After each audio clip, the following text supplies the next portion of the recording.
so hello everyone so आज चाहिँ म बेसिक टुलिप आर्ट कसरी बनाउने भन्ने कुरा चाहिँ देखाउन गइरहेको छु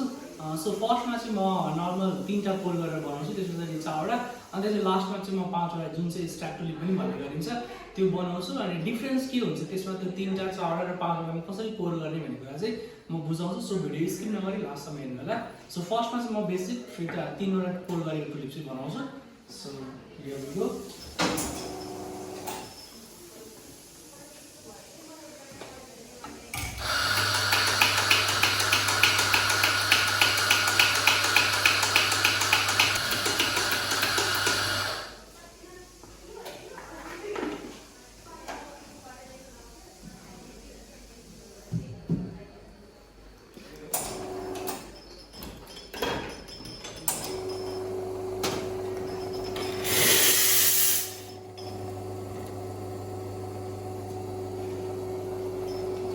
सो फ्रदिङ गर्दाखेरि चाहिँ यसमा हल्का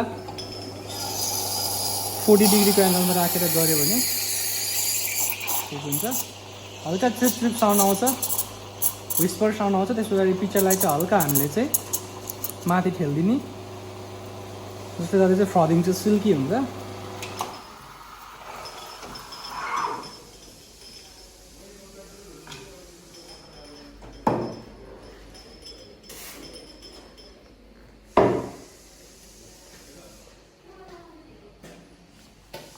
बिस्तारै मिक्सिङ गर्ने मजाले त्यसपछि सेन्टरमा बिस्तारै पोर गर्यो अनि फेरि हल्का पुस गर्यो हल्का पोर गर्यो अनि उठायो बिस्तारै लाइन कट गर्यो यो चाहिँ हाम्रो सिम्पल नर्मल टुलिप भयो 3 लेयर टुलिप भयो सो अब चाहिँ म 4 लेयर टुलिप बनाउन गइरहेको छु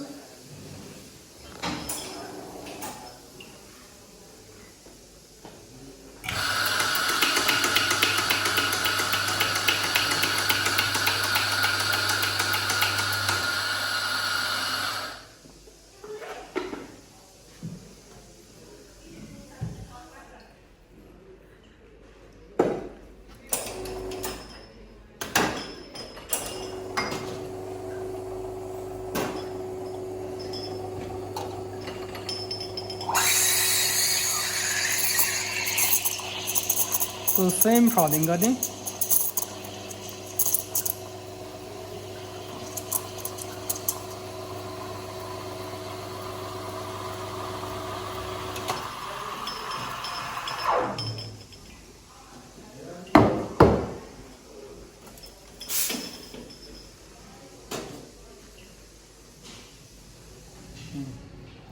बिस्तारै मिक्स गर्ने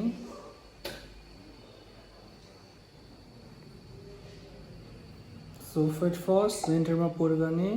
बिस्तारै अब यसलाई हल्का पुस गर्ने फेरि एउटा एन्ड देन लास्ट पोर गरे उठाउने सेन्टरबाट बिस्तारै कट गरिदिने यो चाहिँ 3 सो अब चाहिँ म 5 लेयर टुलिप बनाउँछु जसलाई चाहिँ स्ट्याक पनि टुलिप भनिन्छ सो भिडियो स्किप नगरी हेर्नु होला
So 5 लेयर टुलिप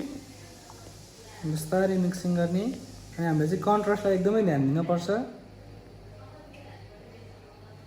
सो बिस्तारै फर्स्ट सेन्टरमा पोर गर्यो त्यसलाई हल्का पुस गर्यो अर्को एउटा